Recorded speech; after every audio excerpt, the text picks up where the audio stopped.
It's time for the Las Vegas Sportsline, brought to you by CG Technology Sportsbook. Money won is twice as sweet as money earned. Presented by WagerTalk.com. And here we go with the Thursday edition of the Las Vegas Sportsline. It is brought to you by CG Technology Sportsbooks, and Will Bernanke will be with us in a little bit, talking about college football games of the year, posted at all the CG books around town today. I think they've posted 84 games. We'll touch on some of those, see where the early action is. Obviously, we'll talk about tonight's Game 1 between the Warriors and the Raptors as the NBA Finals get underway. Ralph Michaels is here. I'm Dave Cokin. Ari Platinum's producing our program.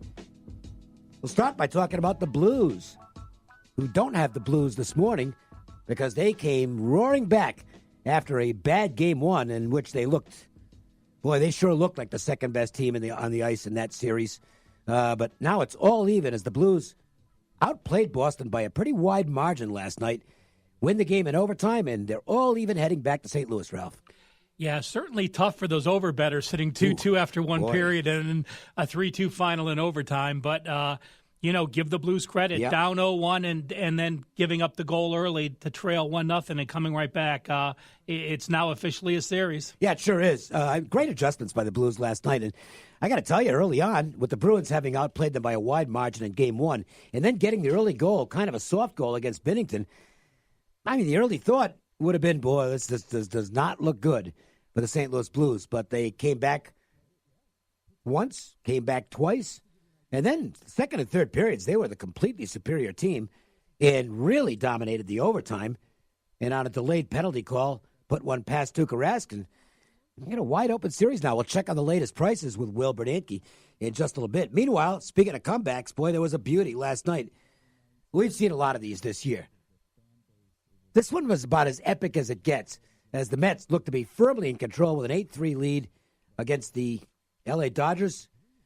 Not so fast, my friend, as Lee Corso would say. The Dodgers pound runs across in the 8th and the 9th and end up with a 9-8 walk-off, a real thriller at Dodger Stadium. Thankfully, I actually did get to see the end of it live because I was watching MLB Network, and they cut to that and evidently didn't have time to black it out locally.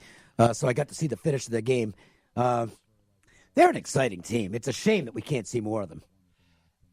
You know, Dave, I looked up how many times it's happened. Since 2004, it's only happened 56 times that a team's been down by 4 runs or more going into the 9th.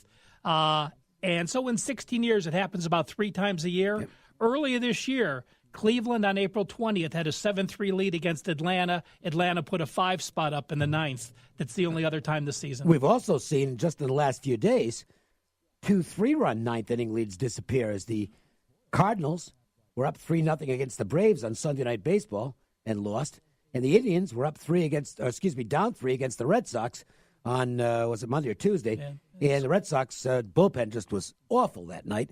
And the Indians came back with 5 and won that game 7-5. So rallies are happening like crazy, and part of the reason of it for it, we talked about this yesterday for a little bit. Just expand on it briefly. I hear people all the time saying, well, what's up with these bullpens? Well, what's up with these bullpens is there's a direct correlation here between the fact that starting pitchers, due to the insistence of analytics people, and they're wrong on this one. I'm sorry, but they're wrong on this one. The analytics say you got to get the starting pitcher out of there at 90 pitches or third time through the order, fourth time through the order. Got to do it. That would make sense if you had pitchers ready to come in who were the equal of the starting pitcher. But they're not. Most bullpens, and I said this yesterday and I'll say it again, most bullpens are comprised of failed starting pitchers. Very few pitchers. If you look at the rundown of every major league pitcher who's pitching out of the bullpen, most of them weren't bullpen guys to begin with. They were starting pitchers who didn't do well as starting pitchers. And mainly because they didn't have the arsenal. They didn't have 4-pitch arsenals or even 3. They maybe one good pitch and one secondary pitch that wasn't bad. And as a result, what we're seeing now is more innings than ever for bullpens. Well, it stands to reason if you're putting in guys who are really not that good, bad things are going to happen. And to me, the smart team is going to be the team that even at the minor league level, and even if it means an occasional blown-out arm, it's going to happen. But even at the minor league level, that the organization that starts stretching out their pitchers can regularly throw 100, 110, 120. I'm not talking about 150, but I'm talking about 110, let's say, to get those extra inning or two in the majors. That's the team that's the organization that's going to take over and do well. There will be a swing back to that trend. I am absolutely convinced of that because these teams are murdering themselves with their bullpens. You take the Washington top three right now of Scherzer, Strasburg, and Corbin. And an offense that's not bad. This is a team that should be contending. They're not contending because they keep on bringing the bullpen in, and the bullpen keeps blowing the baseball games. That, to me, analytics are great, but you can't rely solely on analytics and expect to win. That's my opinion. I know the Indians let Bauer go 120, 122. Yeah. I think he went against Oakland. But how many pitchers have pitched 120 pitches? Almost 10? None. Yeah, I mean, a handful. So the complete game is becoming that's going to be a line 5-1. Will there be a complete game tonight? Yeah, and look, I'm not saying let the starting pitcher complete all the games, but I want him going deeper. This 6 inning stuff is nonsense. You're going to try and get your starter through 7 or 8. Let him get into trouble before you pull him. Or at least let him lose his velocity. Yeah. Yeah. Let's say Tyler Skaggs must be ready to pull his hair out. I think there's been 3 starts already this year where he's pitched really well, left with the lead after like 90 pitches, and then the bullpen's blowing the game. And it happens way too often. All right, let's take a look at some of tonight's action. We will save the basketball game for the marquee matchup later on. We'll check on some baseball now in the Thursday edition of the MJ Christensen 4 at 4. 1, 2, bring it to the four. Put them 4s up. Put the 4s up, I said. Do it right now. Tonight's action is just around the bend, and the guys want to get your night off to a great start. 4. It's the Las Vegas Sportsline's 4 at 4. Not 1, not 2, not 3, but 4. Unbelievable. And we start things off with the Brewers and Pirates matching up. The Pirates get a win yesterday and some late inning nonsense in that game. Boy, the Pirates and Reds don't like each other. That is turning into an under the radar feud. The number of hit batters when those two teams play each other over the last 5 years it's almost unbelievable. They don't like each other. Pirates will now face the Brewers. I don't know if they like them any better. It's a divisional rival, but maybe they won't be throwing at people tonight. And the Brewers sending a Chase Anderson out he's a guy you don't want going 7 or 8 innings. Chase Anderson is a guy we know going in is a 5 or 6 inning pitcher, and that's it. And his whole job is to try and get through 5 or 6, give up a couple of runs, and give his offense a chance to win. That's fine if you know that going in. Any comments? Oh, I'm looking at, Musgrove, and there's no way I can back this pitcher who at home, a 6.1 ERA, of 1.4 whip. To me, it's the Brewers in this one. Yeah, Musgrove is he's an interesting guy because you watch him for any couple of innings, and you're like, boy, this guy's good. But then he just starts getting pitches up in the zone and becomes very hittable. So he's a guy who doesn't walk a lot of people, but that doesn't mean he has great command.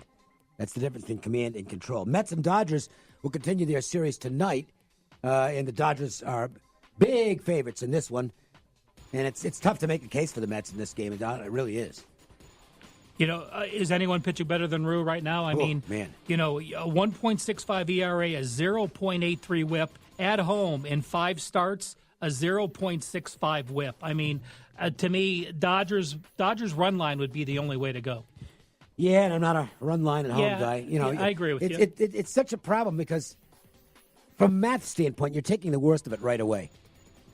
Because if you're ahead, you don't get to hit 9th. You're getting 1 less at bat. And the Dodgers as a home favorite this year, to your point, 21-7. Dodgers at home on the run line, 27-29. A losing record on the run line. There you go. This is the best baseball game of the night in terms of marquee matchups. The Twins head into Tampa, and it's a good pitching matchup as well. You got a couple of guys who are throwing the ball well here. Martin Perez has had a really nice season to date for Minnesota. That cutter that he's utilizing it works. He's getting some strikeouts. He's pitching good ball. He'll go against Charlie Morton, who continues to be a guy who really has defied the normal curve for pitchers. Most pitchers are good in their 20s and get progressively worse. Morton was just strictly mediocre in his younger years, but boy, he developed a curveball that is just an absolute knockout, and he's become an absolutely outstanding pitcher. I did not know Charlie Morton was 35 years old. And, I looked it up because we were talking about him today. 2016 with Philadelphia, 4.15 ERA. 17 with Houston, a 3.6. 18 with Houston, 3.1.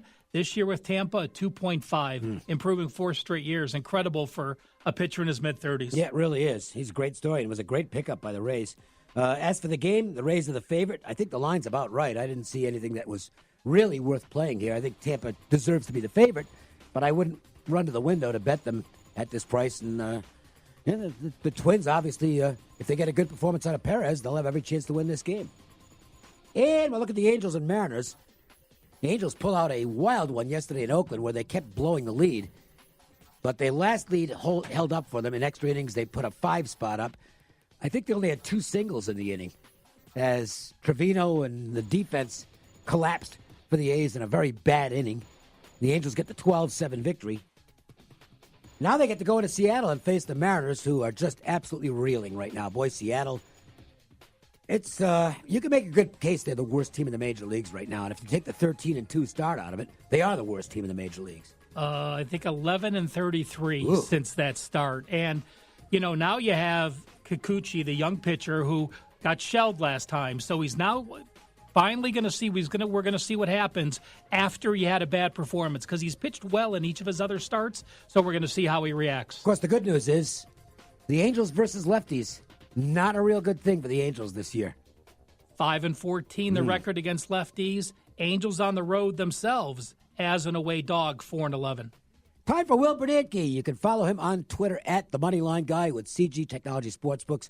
What's going on, Will? How are you? Oh, great, Dave. It's been real busy over here making those lines. I'll bet it's busy because you guys put up, I believe it's 84 college football games for the 2019 season, and we know the sharp market likes to get involved with those right away. How's the action been at the windows? A lot of bets pouring in? Yeah, it's been a heck of a lot more than I anticipated or any of us anticipated. So it's been just coming in steady ever since they came out. I don't know if you have the information in front of you, but are you seeing any games where you're seeing defined action right out of the gate? Yeah, definitely. A couple games, off the top of my head. First, right off the bat, Florida, against Miami, seeing a lot of Florida money come in. Northwestern against Stanford, seeing money there. And actually, a few instances where we're facing Stanford. Teams facing Stanford. People have just been, bettors been fading Stanford, so we'll see what happens there, but, they probably feel we overpriced them.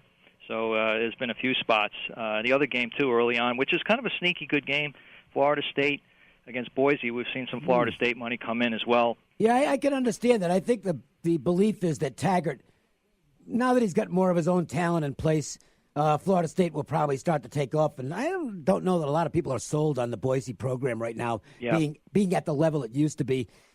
I kind of agree with that, too. I just don't think they're getting quite the players, and I don't think they've got quite as good a coaching as they did previously.